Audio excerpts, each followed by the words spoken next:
Hey everybody, welcome back to the channel. It's George again. Today, I was talking to my neighbor and told him that my beets hadn't done the best in the world, and he said his had done real good, and I should come over and get some because I was about to go buy them. And I call him Uncle Bob.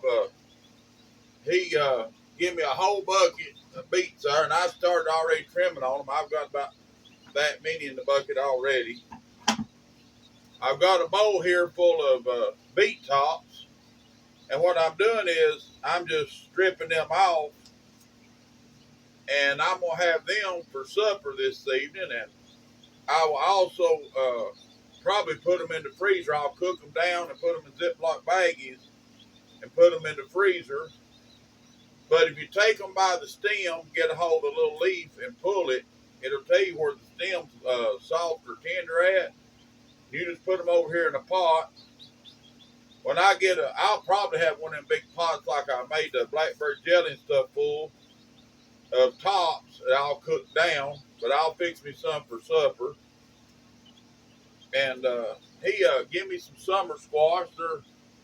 They're just four, but I'm proud to have them be supper too. And he give me a big old bag of onions right there.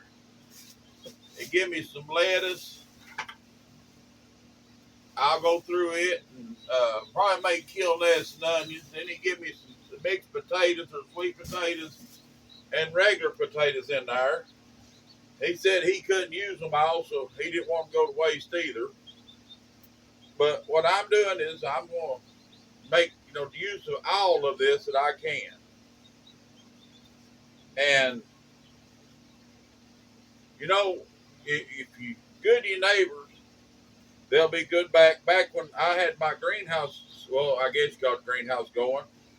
He needed pepper plants and tomato plants. I give him pepper plants and tomato plants, and some of my other neighbors, I don't charge them for them. And when when they have stuff extra in their garden, sometimes they'll call and let me know because they know I can everything I can get my hands on.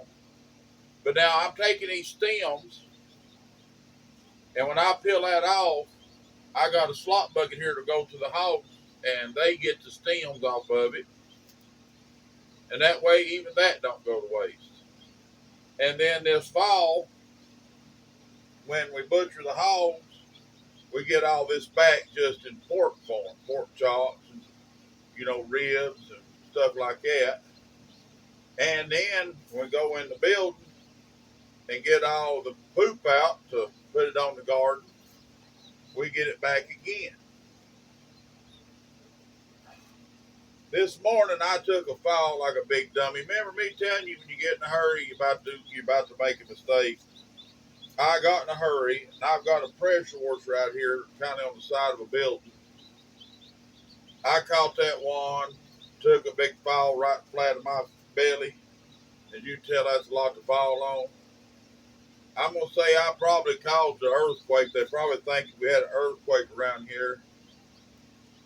Might even knocked up an island or a mountain over on the other side of the world. But it's got my back tweaked out pretty bad, and I just figured this would be the best thing for me to do today is just sit here on the couch, and if I need to, I can sit back and rest. I'm gonna try to get all this on video so y'all see what I'm doing. Did you see me throw that in that bucket? Now, on the beets, what I'm doing, before I put the tops over here, you got these little dried up leaves. I peel them off. And anything that looks yaller, I take it off. Then I cut the beets, the greens off up here even with the green, or as close as I can get to it. Then this part of the stem goes in the bucket. I kind of knocked the dirt off into the hog bucket. Then I put my beets over here in this bucket. But we're going to do, I don't know what you call it really. It's pickled beets, but it's going to have onions. We're going to put some jalapeno peppers in it and a few things like that because I guess it was last year, Uncle Bob took and made some what he called hot beets. And man, they was something else. And then usually when I get done eating the beets, I'll cut onions up and put them in that beet juice to just, get some more of that flavor that comes out of beets. But now, I don't know if you've ever tried these beet greens. I like them real well. I just take and put them on the stove, whittle them down. Then I'll fry some bacon or some hog jaw, Midland or something to get the grease out of it. I'll try to crumble all that up real small, and then I will cook these. And if I want to make my doctor mad, I'll put that bacon and stuff back over these. But I don't use vegetable much. I just, for some reason, I don't know, it hurts my guts. That's the only way to put it. My guts hurt. And I have problems using the bathroom and stuff when I use what we call these seed oils and nut oils. It just doesn't work well with me. And I do eat lard, and I guess that's one reason I'm as fat as I am. But, you can't just make yourself sick trying to eat stuff that I don't know. It just seems like my body wasn't made to eat that stuff. But this fall, when we render all this lard and stuff, I keep my lard. I love homemade lard. And I'll tell you something else. If you buy lard out of the store, you need to take and put it in a pot and boil it for, I don't know, 10 or so minutes, because that stuff's got water in it. When you turn a lard on, it should not crackle and pop and go on like that. It shouldn't make no noise, except for, when it gets hot, when you put something in it. But a lot of that lard has water and, I guess, preservatives and stuff like that in to make it keep. But I've got lard over there in a bucket that I rendered last fall, and it's still good. And I've got it canned back there in the canning room, as we call it, and it's still good back there. It don't have no, funny smells, no weird taste or anything like that. And I've kept lard as long as 2 years, never had a problem with it going sour or nothing else. But now, if you put water in it, and I say a lot about this on packaging stuff, it seems like they package stuff to make sure it goes bad. You put that water in that lard to fluff it up, make it way more. Well, water will go bad, and it turns the lard rancid. But if you'll take and cook it and get that water out of it, it'll keep just as good as homemade lard. Oh, I'm going to show y'all something. If you give me just a second, I'll get my butt up. We had some new babies born this morning, and I got them out here in the tote. They're doing good so far. Today's more hatching, but I want to show you what we got so far. Give me just a second. Oh, shoot.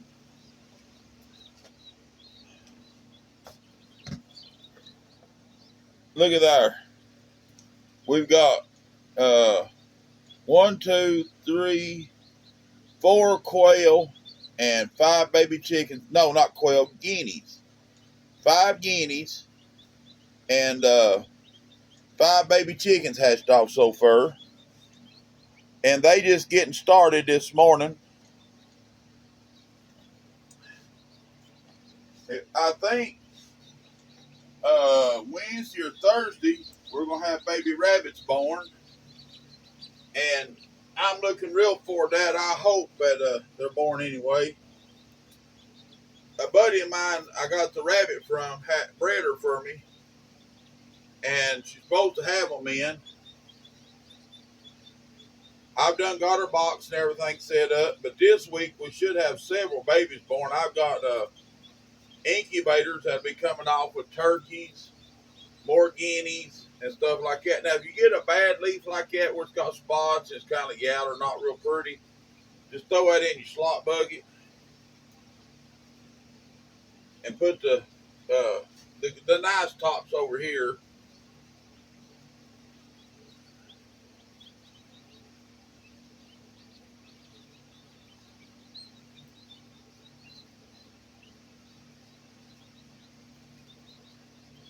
But we just keep repeating the process there till we get them all done. When I get these all cut off the stems and stuff, I'll take and put them over in the sink and wash them real good.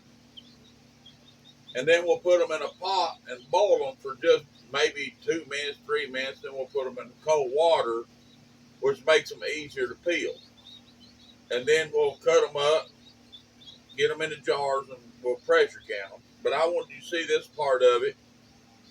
I am moving a little slow, so it'll take, well, you won't notice it, but it will take me a little while to get all this done. But ours a real nice turnip.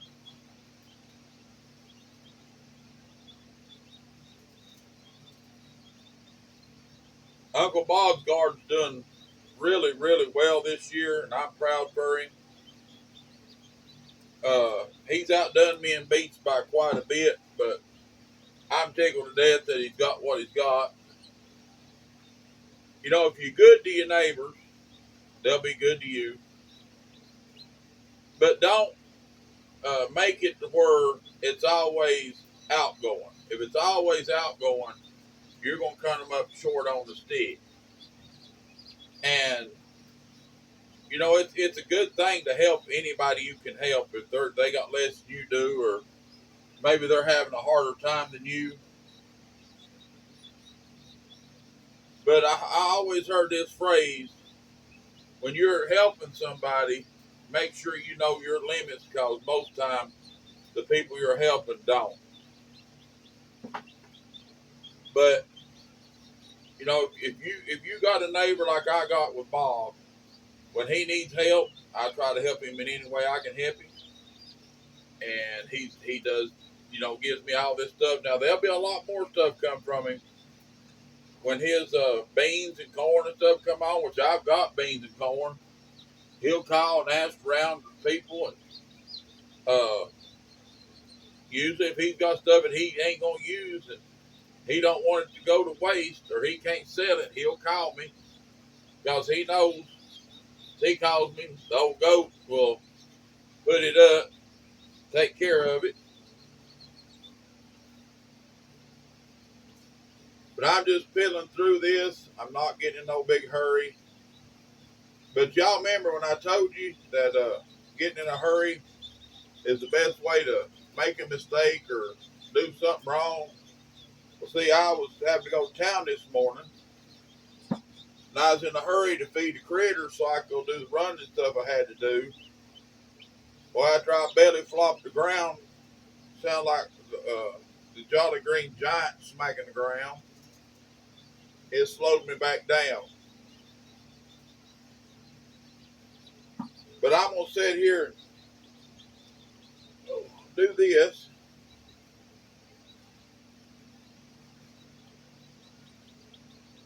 and I ain't gonna make y'all sit there and watch me cut all these turnips or these beet tops off. But when I get these processed and get all these over here and get them in the pot, I'll put them on the stove, and wilt these down while I'm washing these uh, beets up. I'll show you washing the beets. You know, I mean, we'll show you how to wash those real good, but it's just simple. But when I get ready to, I'll put these in a big pot, boil them, like I said, and you know, we'll blanch them in cold water, and then we'll peel them. It just makes it's a little easier. It gets a lot less of the, you know, you get a lot less meat, I guess, that way than you trying to peel them yourself. Or it seems that way to me. But I'm gonna jump off here for a few minutes, do a few of these, try to get these beets done. If I get to hurting, I'm just gonna sit back and if I get any hurting any worse, I'm gonna sit back and relax for a little while, and I'll just keep coming back and forth as I need to, and we'll get this took care of.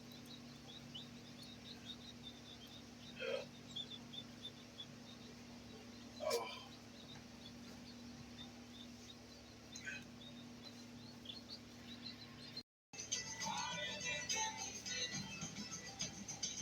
Okay, I want to give everybody an update. We ended up with that many greens, half a bucket or so of beets, and a whole bucket for the pigs. On the lettuce, I'm basically going to do it the same way as I did the, let me use this bowl. The stems on this is older lettuce, so I'm just going to pick the leaves off of it and put them in here and throw the stems into the hogs too.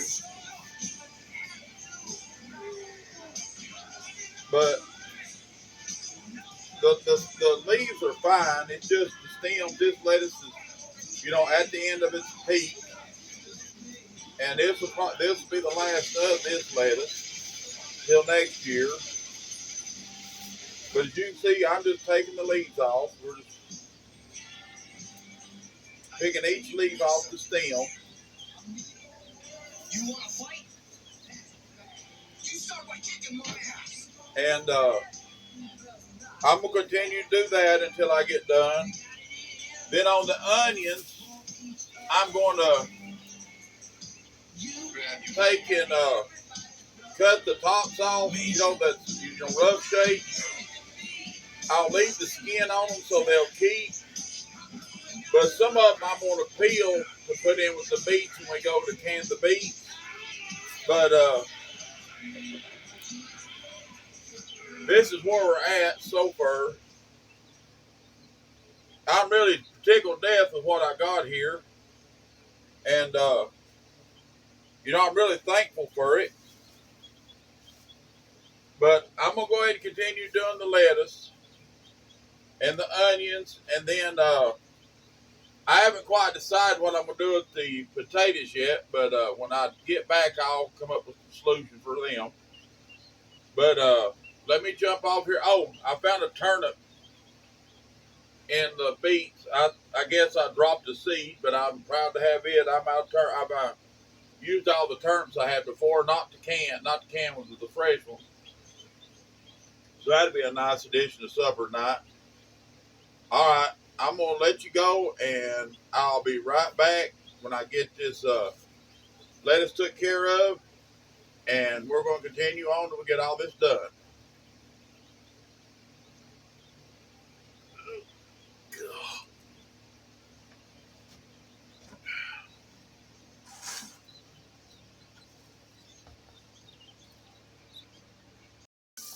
Hey everybody, I've kind of got some of this stuff worked up.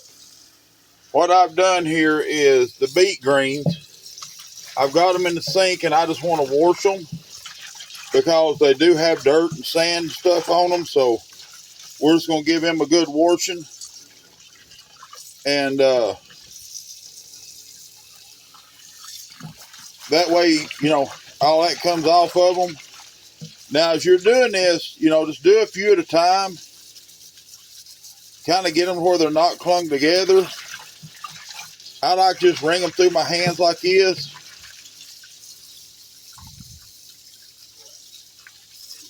If you see any of the leaves that's discolored or looks real weird, or, like this one, see how it looks all. I'm going to throw that in the way. Here's one got a lot of brown on it. I'll throw it away. There's a little one.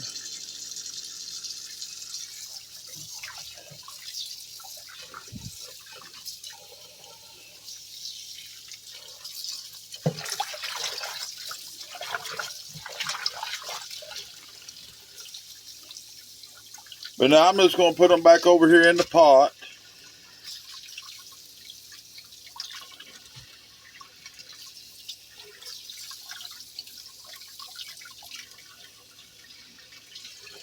And I'll continue to wash these.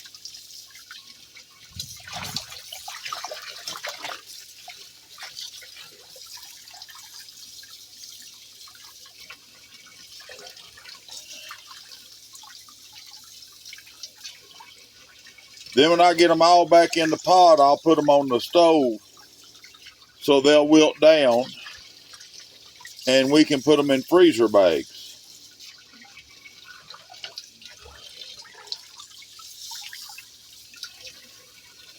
Now, part of them I will eat for supper.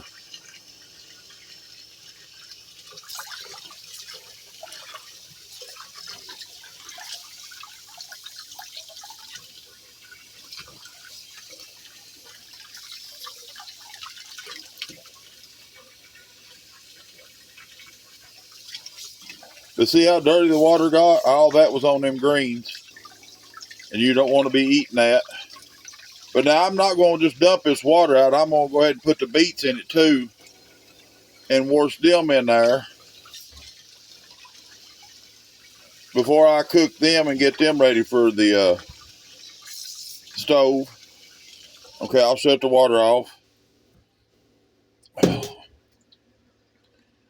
Okay, I'm just going to put a little bit of water in here so these can start cooking and wilting down. I won't put no salt or nothing in them right now. Just, enough to get them to where they can cook. Okay, I'm going to take these over to the stove because the way my back is today, I'm not going to try to hold the camera in them too. But I'll be right back with you. Okay, I went ahead and brought the beets over. They're in there. You just can't see them. See? And basically, I'm just rubbing them together to get the dirt off of them. Then I will go through and like scrub each one and make sure there's like most of the 90% of the dirt's off of them if I can. And then I'll put them over here on the other side of the sink. Now I will trim the roots off of them. I just didn't do it while we was over there. I'm just making sure though there's no dirt, so when I put them in the water to cook, that the water don't get muddy or full of dirt.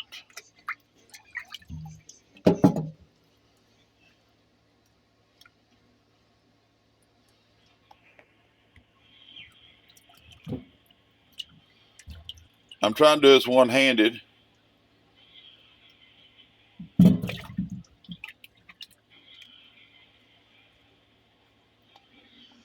But I'm going to go ahead and wash these beets. And when I get them washed, I'll come back to you. Now, what I'm going to do with the beets is, I've washed them twice. I'm going to cut the root off of them and put them over in this pot here for cooking. And when I get that done, I'll come back and show you that what I've done there. Okay, I'm back. Right here's the beets we ended up with. But the way my back feels tonight, I don't think I'm going to be able to do it. I'm going to wash the lettuce up, make some lettuce and onions. I haven't got supper done. It's 5:30. And I still got to feed and water the chickens and stuff outside. I got to double check on all that, and I just don't have time today. So I'm going to ease around, do my chores and stuff, and then I will do a part 2 of canning beets tomorrow, and we will finish the video up in. Alrighty, thank you all.